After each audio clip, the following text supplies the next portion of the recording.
way here, I can't shake it. I sit and draw my field notes like I always have since I was waiting for food. When you're a little kid at the dinner table, going out to eat at a restaurant with your parents, my mom would turn the thing over and give me a pencil. And that's at 50 years old too. But the idea of more accidents and, starting my field notes and sketching like I have all these years, I sit and draw a leaf, and it gets a little tricky, okay? And poor girl's just trying to have some soup on the Oregon coast, and it gets better as it goes, but the idea of just sitting and enjoying the moment and the things that you really enjoy. Now, this isn't to make a buck. This is just to wait for overpriced coffee in Portland, Oregon. There's my nephew, Oliver, and he tries to feign that whole, I don't care about anything, I'm 13, whole thing. You know what? He's got a 3.89. He's doing okay. It's a bit of an act. Or drawing my buddy James and talking about sovereign citizens and laughing and shit. There's my buddy James. But just trying to make time to just say stop everything being about an email, drawing, getting weird. I built my own backyard shop, or my own 10-step commute. And the idea is I was paying someone all this money to be in this awesome loft, and no clients even go there in the age of Zoom. So how do you design your existence? So you start with the city, you get some plans drawn up with overpriced architects, and then you start with the foundation and builders and walls and painting and things. And we spared no expense in the building of the backyard shop. Take a look at this, pressed in, where we connect the shop to the house, and we got nothing but the best from the guy. Look at this guy, yeah, let that sink in. Boy, tough crowd, huh? You see how he's missing all digits? Okay. But this is what these guys built me. I got a record wall, right? All my records. No Maroon 5 anywhere on that wall. Okay? But see, instead of waiting for someone to allow me to work somewhere cool, we just made our own spot. And we get to be back there and, relax. Meanwhile, here's a couple action shots from Aaron Draplin as at work. There I am putting a record on the player, and there I am talking about the plumbing problems we are Now I even got to design my own little set of stairs. How do you design every bit of your life? Like when I went to Italy to go work for Union Binding Company, how is that even probable? How does that even work? But it's rebar and all this kind of shit. So when they made, look at that. I would just break that thing at number 3. But it really did affect, we got this much lumber, we got to make your thing. Okay, let's make this little zim-zam, right? And we did this, and that's just a little tiny nod, and I built it in Illustrator and gave it to my guys, and they built these little stairs. And it just directly comes from this idea of being efficient with wood and stuff like this. Okay, so here's the guy that built the shop, my buddy Robbie. Okay. And of course, we had to get a little Black Sabbath 71. He's a Sabbath fan too. And we made him his own sticker, Robbie Hot Toys Builder, with his own little Vertigo take on the Vertigo records. But as I'm getting excited to unleash the house to my Instagram and all these other things, there was one comment that killed the house, the backyard shop house logo thing.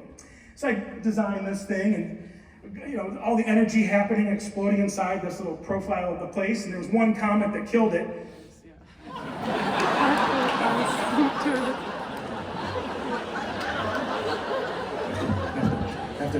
Have to call Bill Gardner to see if there's any B or C sides to switch up. But, no. More going junking and randomness out in the world and seeing these things that died on the vine years ago, but the moves are exquisite. And let's just be clear to someone who's going to come after me later on in my comments, this is not going back to a time when people were messed with more. It's just pretty topical. You're looking at the graphic forms from limitations, right? And the idea of when people could only use 2 colors, and they did it such effective ways. We have everything at our fingertips, yet we forget the beauty of 1 and 2 color. So you go junking for an afternoon, and you realize something I was gumming on back in the day has the absolutely most exquisite, this perfectly built little bug on his chest. And I love to find these things and rebuild them and savor the moves and then show you the points and all this kind of shit and just say, hey, don't forget about this. This is out there for a quarter. Saving the Incredible Clever Moves by the folks who are so long forgotten. Just don't forget that stuff. One afternoon, I just feel the wind in the sails. Lots more color. These are just things, there's no paychecks here. I just like color. I forget about this stuff. And I love to build these. You can see the patches out there and the things.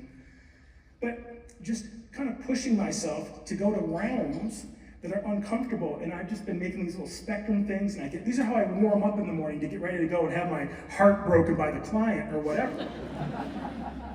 But I love this stuff because there's just a certain inherent joy to these things that just, all that color, it's like Thai food. You go in there, it's just so beautiful, everything, So this isn't about getting more jobs. It's about how do I enjoy the time I have left and still get that buzz from making things.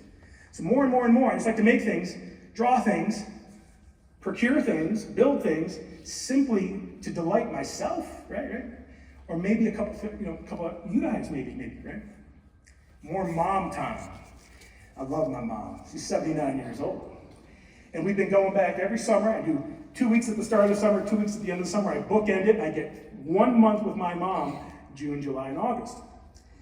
Now, when my dad passed about 10 years ago, and by the way, on a fiscal level, we're saving so much on groceries. This was his shop in my mom's basement. Mom and dad's home in northern Michigan. That's his shop. And I had to clean that out last summer. And I was with my mom, of course, we play Scrabble and hang out. But I cleaned that thing down to nothing. And cried my eyes out and donated a bunch of shit and threw a bunch of stuff, whatever away. But we got it down to actually where, my dad used to call me and say, Aaron, I was digging around the shop and guess what I found? I said, what's that, Dad? And he'd say, a wall. On the floor. So my mom, we're having these garage sales. I'm back there to help facilitate. And I build all the graphics. Her son's one of the greatest living graphic designers of his generation, at least Siskiyou and Stanton on 67th in Portland. But my buddy brought his Star Wars shit out. Listen, all this stuff is another opportunity to show your skill set. And maybe a client somewhere will say, wow, that's a fun little thing making fun of Star Wars. But to everybody here who's getting beat up by some boss at their job, this is where you're free. So, I made I'm not one of those sign painters. They'll stab you right in the face, man. Those signs. But I did all the signage, and at the end of this 3 or 4 day thing, a family came.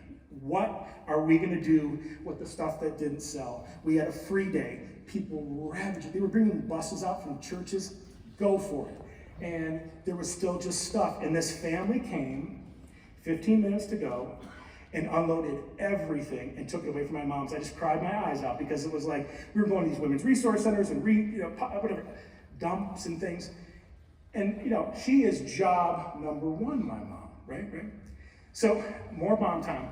And because I was painting back there, I went back out to Portland. I've been painting dumb hands. So yeah.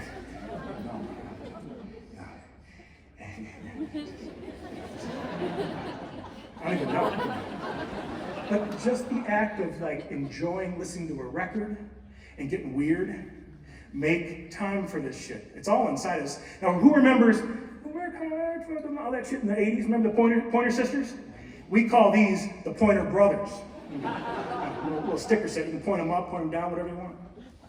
So I'll make something for fun, make a sticker, and then it becomes sort of income, maybe. And if it doesn't, so what? Right. More Lily. Look at little Lily. Look, is she cute? Yeah. My little smooch. So I do little illustrations for her and stuff. But she's got her own little section out there called Notes to Self. Listen, don't make that woman pack that stuff up. Okay, we brought it out here at a fair price. Nothing digital. Okay, her new patch. Come on, bite me. It's cute. Okay. These are things Lee makes, and her better half is a bit of a graphic designer, but look at, isn't she lucky? I mean, come on. Jesus, my God. What time's lunch, huh? So we're trying to get her free. Let's get free, Lee. I'm working on it. More rock and roll stuff. I love working for rock bands, and when you get to work for your favorite band since high school, Dinosaur Jr., I'll see them on the 4th in Portland. Whew. Man, last time I saw Jay Mascis was in Austin 4 months ago, and he went, Draplin, he said my name, and I almost started to cry. Who are your heroes?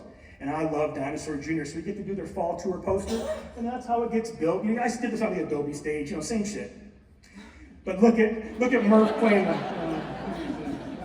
on the bushel basket, Got to work for Jack White, and you sketch, and you get into free fresco, and then you build the thing out, and you hand it off to the printer, and that thing's sold out that night, 300 of them or something. But that's no different if we're sketching, having soup, waiting for food, versus how I start a project and hopefully, get myself to a project. I am that much more versatile in these little field notes than I ever would be just cracking open into Illustrator. It's just too daunting sometimes. Now, I do also work for a little band out of Los Angeles who've been in the news. And hey, you listen to the band, they're very involved, Jack and Kyle. You get the call up to the big leagues, the D leagues, and you get in the fresco and you build that thing out, and that's what you come up with, And Aaron, the boys want to be on the bell and work it out, and it's just like.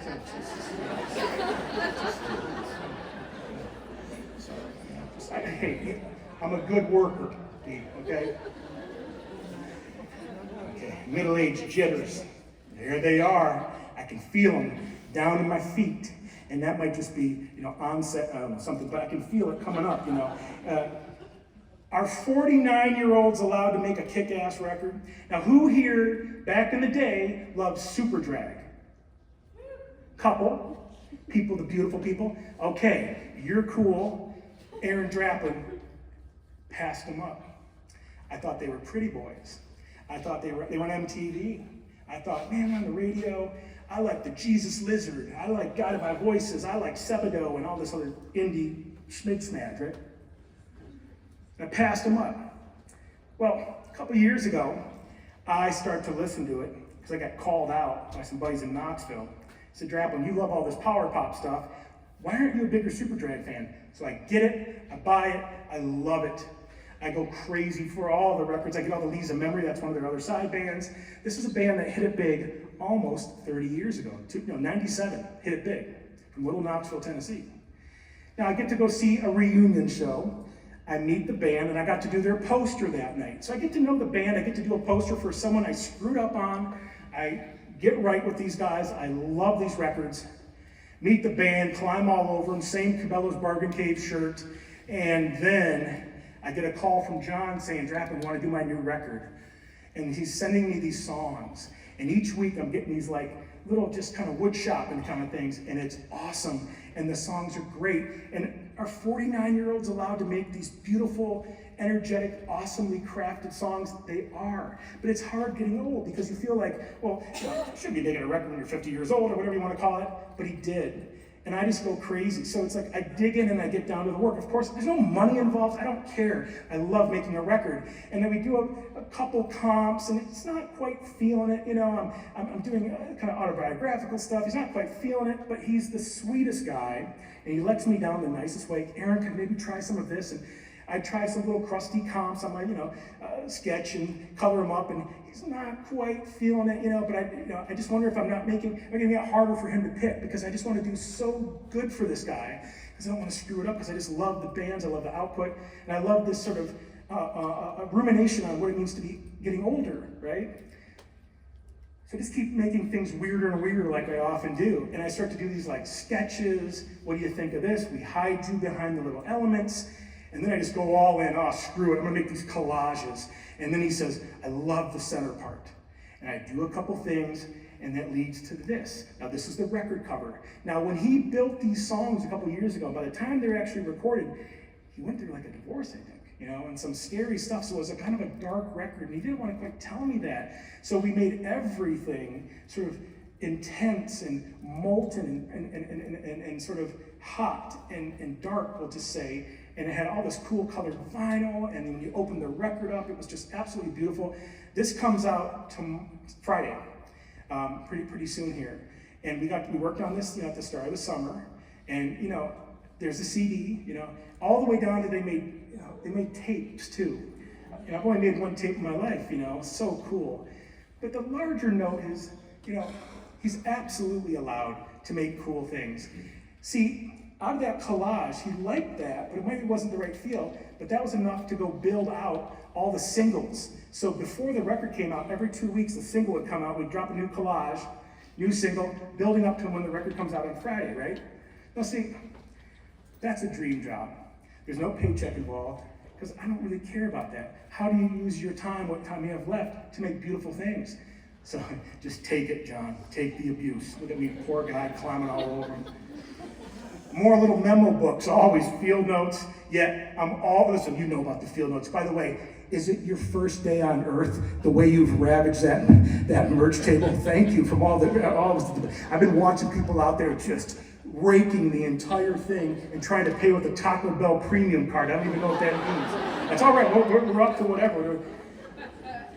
We have all the shit we saw over the nation. That's run by proper adults, Jim Coudal and Michelle and Brian out of Chicago, my partners, right? But I go rogue, and I make these things called dead prints. And what they are, it's posters that had coffee spilled on them. I was watching you guys out there, what time is it? And the girl goes like this, spills the coffee, and it goes on the poster. I take those back to Portland, they're in a big stack. We make little field notes out of them. They're rare as hell, they go right out the door.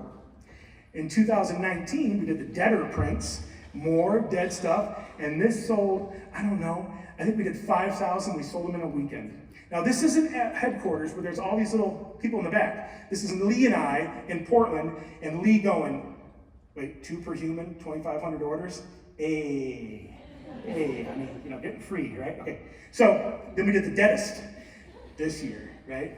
And that's what it looks like when I take a bunch of stuff down in the gas pig, that's the van, take it down to the place, and then I go in the back, I make a thing, because these are gonna come out of the earth, and they'll find new life, the deadest prints. And they can patch, and, that's what they look like with the foil hit. They turned out awesome, and we spare every little bit of gang up. Makes the belly band, makes a couple extra promo cards. We waste nothing, right? See on the front there? Okay. We did 7,000 sets this time. That's what I could yield. And then I think we sold 5,700 the first weekend. The other ones trickled down. Crazy. Okay, moving right along. Middle age. New visions. You guys, I couldn't read the date on the back of this. Is that a repress of 87 or 67? I have my phone out. I'm doing this. I can't read it. I have to zoom in with my phone. Nothing. So I went to the doctor a couple years ago, eye doctor, and hence had to get new glasses. And now I have to drive with those. But just showing you all the stuff here. Okay? Hour 2 of 7 starts now. DDC Hardware in the Wild. I made a typeface. I am not a typeface designer. And the ones who are, they'll let you know. Oh man, I just went to TypeCon again, and this old guy comes up to me and goes, Aaron Drabble. I'm at the merch table with all posters. He goes, Aaron Drabble. But what is it? I said, sir, that's a poster. Yeah, you put them on the wall. He goes, but you're not a typographer. And I go, no, sir, I'm not a typographer. I'm profitable. Get right back to that one, Millman. So anyway. But here's the deal, we made a typeface, we have proper licensing people, it's out in the wild, there it is, it happened, it's real, it's on beer cans, it's promoting militarism in somewhere far away, I don't know. It's neat things in Ohio, like this. But dang, check out this little scooper right here. Who watched the old Stranger Things? Yeah. And take a look at the bottom there, no license. What are you gonna do? I'm just giving you guys an update, but here's a speaking of scooping, okay? Middle-aged miners. Now, a couple years back, I talked to a buddy of mine who is the grand age of 55, and I just said, what is it like being 55? I just hit 50, and he just goes, Drapple, I'm growing things. What do you mean growing things? He goes, when was the last time you cleaned your keyboard out? I went, what are you talking about? And I went home, got that magic keyboard, it's been a number of years, and I got to work and keyboard mining because, the first 3 rows are here for the spit and the dander and shit, and I went to work, and I'm growing things too. And I got this.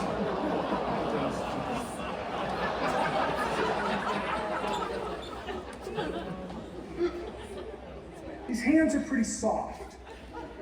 I just don't understand.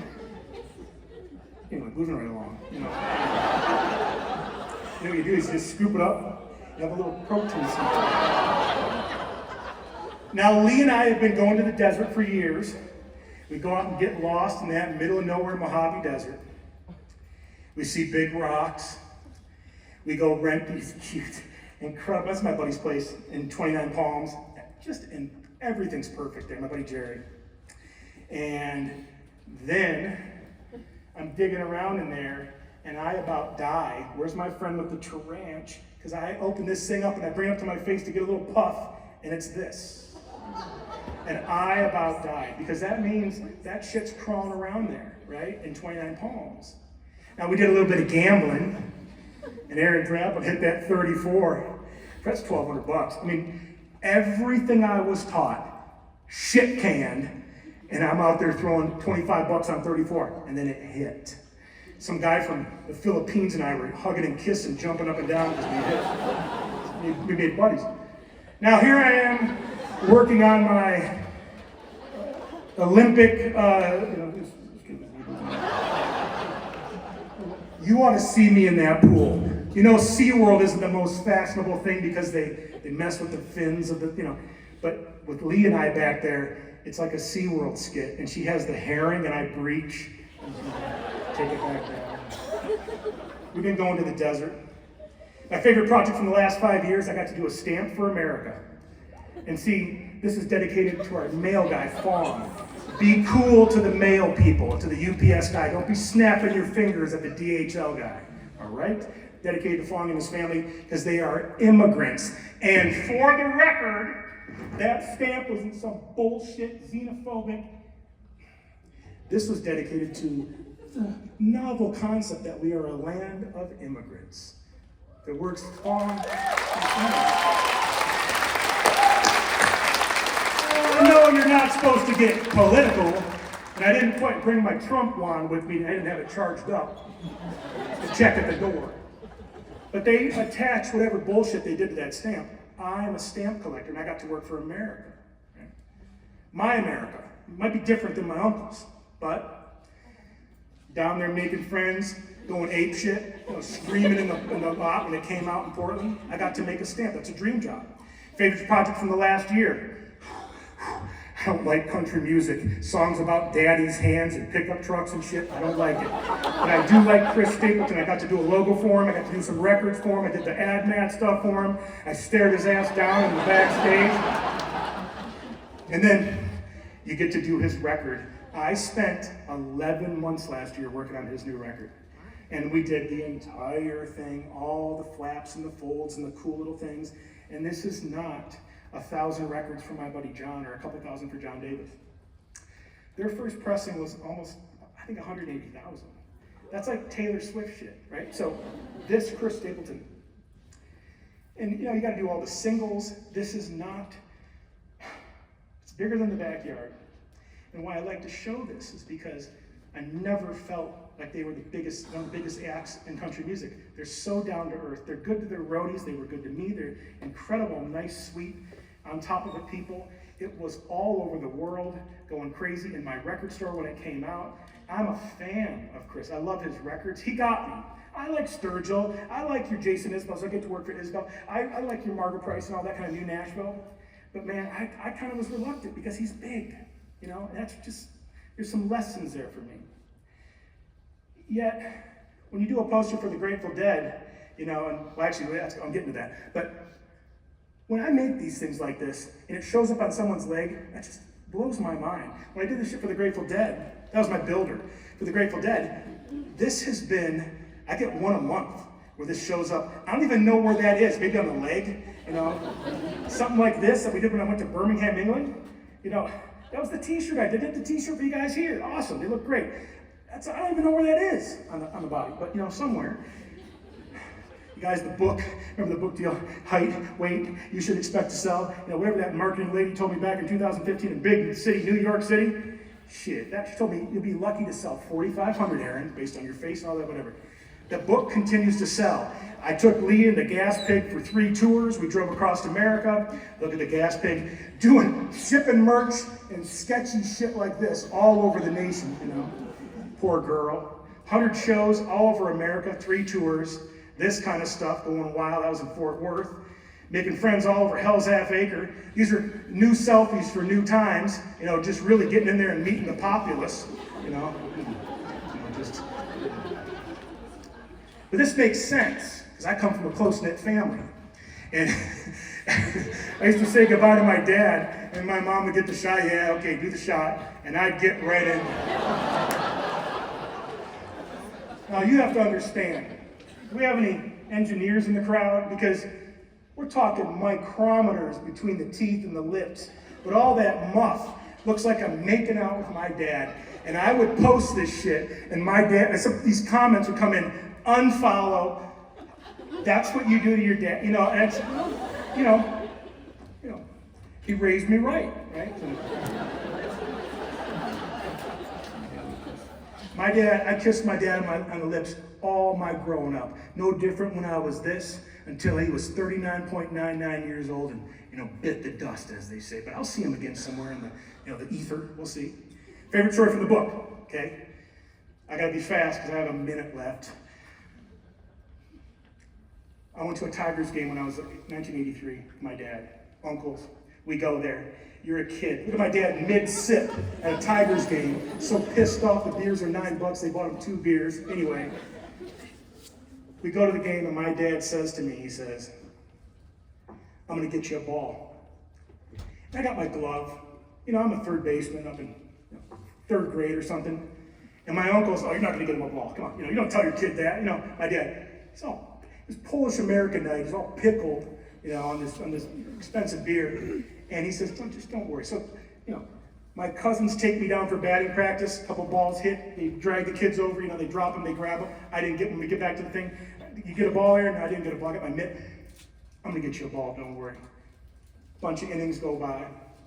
7th inning, 8th inning. Dad, what's it doing? They sing. They do the stretch.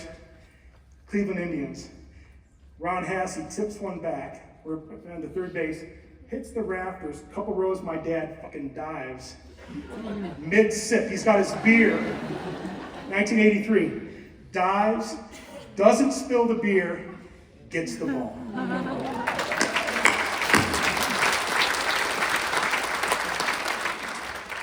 And yet, you know, when I go back and I look at that book, that's my favorite thing in the book. You know, one of the things when you have a successful book, the machine starts. Aaron, we need one more 2 years later. A little secret about publishing, Chip Kidd helped me with this.